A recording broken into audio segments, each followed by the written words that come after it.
നാട്ടിൽ സുഗന്ധനെല്ലിനമായ ഗന്ധകശാല അരിയുടെ ഉത്പാദനം കുറയുന്നു.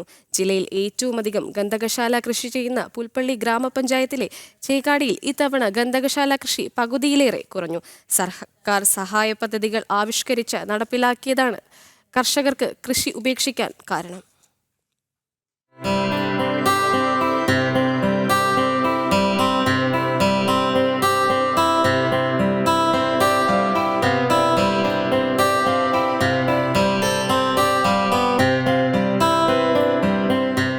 ഒരിക്കൽ വയനാട്ടിൽ വൻതോതിൽ കൃഷി ചെയ്തു പോന്നിരുന്ന നെല്ലിനമാണ് ഗന്ധകശാല.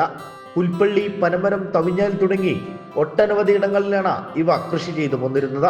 എന്നാൽ ഇന്ന് ഈ ഇനം കൃഷി ചെയ്യുന്നത് വളരെ വിരളമാണ്.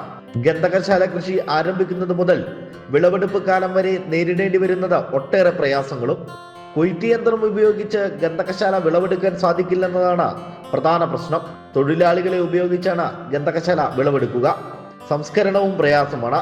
ഗന്ധകശാലയുടെ നെല്ലും പതിരും വേർതിരിക്കണമെങ്കിൽ പരിചയമുള്ളവർ തന്നെ വേണം. ഇത് പ്രോത്സാഹനം നൽകുന്നതിന് വേണ്ടി ഏക്കർ കണക്കിന് എടുക്കുന്നവർ എത്ര എടുത്തോ അതിന് റോയൽറ്റി ഏർപ്പെടുത്തുക. അതാണ് ഒറ്റ പ്രധാനപ്പെട്ട. മാർക്കറ്റിൽ ഇടപെടുകയും മാർക്കറ്റിൽ സ്റ്റെബിലി ആയ പ്രൈസ് ഉണ്ടാക്കി കൊടുക്കുക. അതോടൊപ്പം തന്നെ ഉൽപ്പാദിപ്പിക്കുന്ന കർഷകർ റോയൽറ്റി എന്ന ഇനത്തിൽ കൊടുക്കുകയാണെങ്കിൽ ഇത് നമുക്ക് മുന്നിൽ കൊണ്ടുവരാം.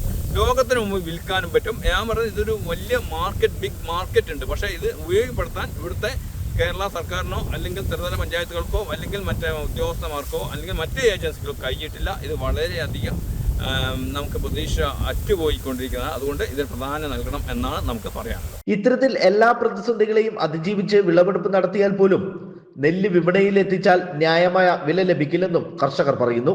സർക്കാരിന്റെ ഭാഗത്തു നിന്നും കൃത്യമായ പ്രോത്സാഹനം കർഷകർക്ക് ലഭിക്കാത്തതാണ് പ്രധാന തിരിച്ചടി.